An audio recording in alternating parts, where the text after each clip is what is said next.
দেখো বন্ধুরা কিভাবে রিক্সে এতটা প্লেটটা নামছে। শালা চুটিয়ারা প্লেট নামাতে পারে না, আর আমাকেই ডাকবে খালি প্লেট নামানোর জন্য। আরাম যাতারা বহুত আরামে।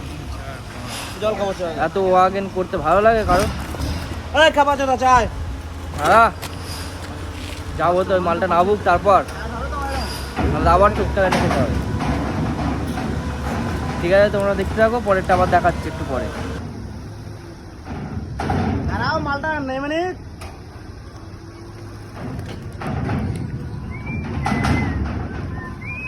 এটা পাঠিয়ে দে রিকি। এই মালটা রাখা টাপ আছে। এই সামনে যাওনি, বেশি পাকা চোদা।